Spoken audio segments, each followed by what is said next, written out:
This year, I experienced Kupala night for the first time, and it turned out to be one of the most memorable cultural events I have ever attended.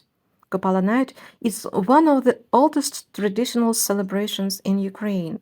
Its roots go back to pre-Christian times, when people marked the summer season with songs, rituals, games, and symbolic ceremonies connected with nature, fertility, and renewal.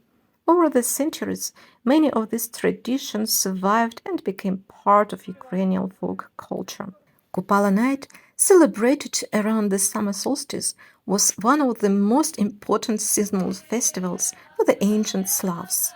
It marked the peak of summer, when the days were longest and nature was believed to possess special life-giving power. People gathered to honor the sun, water, and the fertility of the earth, expressing gratitude for abundance and praying for health, love, and a good harvest. Young women wove flower wreaths. Songs were sung throughout the night, and communities danced around ritual fires. According to folklore, fire symbolized purification and renewal, while water represented life and healing. The celebration also carried a romantic element. Young people used the occasion to meet, court, and sometimes even choose future spouses. Many legends spoke of spirits, hidden treasures, and the mythical fern flower, which was said to bloom only once a year and bring wisdom and happiness to whoever found it. Some of the most beautiful Kupala traditions revolve around the symbolic union of fire and water. In the past, young people would gather around large bonfires, singing and dancing late into the night. Couples often jumped over the flames hand in hand, believing that fire purified and strengthened their bond. If they managed to keep their hands together while leaping, it was considered a sign of a happy future together. Another beloved custom involved young women weaving flower wreaths decorated with candles and setting them afloat on rivers and lakes. According to folklore, the movement of the wreaths could reveal clues about love and destiny. These rituals were not merely entertainment. They symbolized purification, renewal, and harmony with the natural world. The celebration I attended took place on Monastyrsky Island in the city of Dnipro, a place many locals consider special because of its history and beautiful setting on the Dnipro River.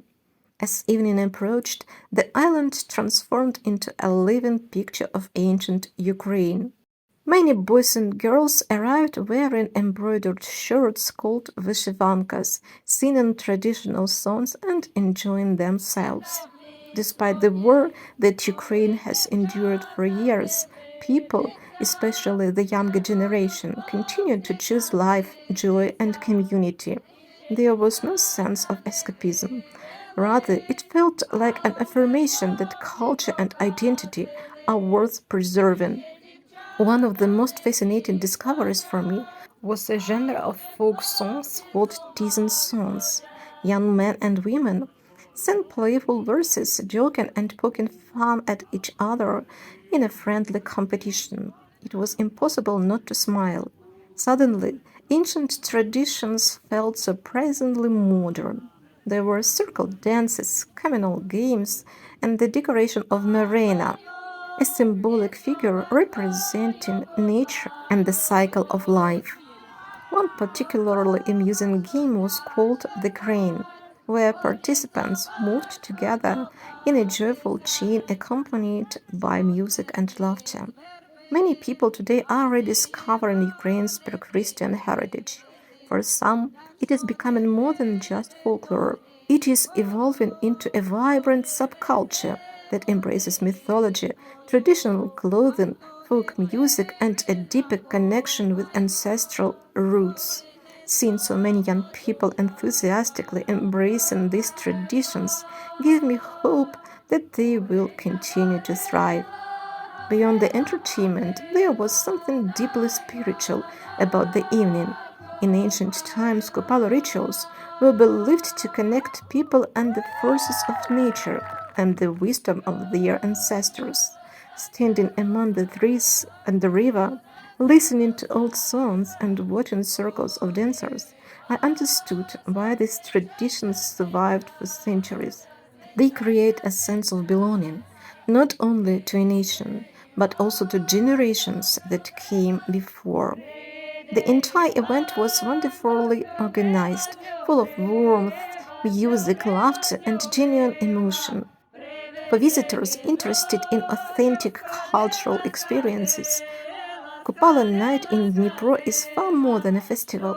It is an opportunity to witness a living tradition and to see how Ukrainians, even in difficult times, continue to celebrate life, preserve their heritage, and pass it on to the next generation.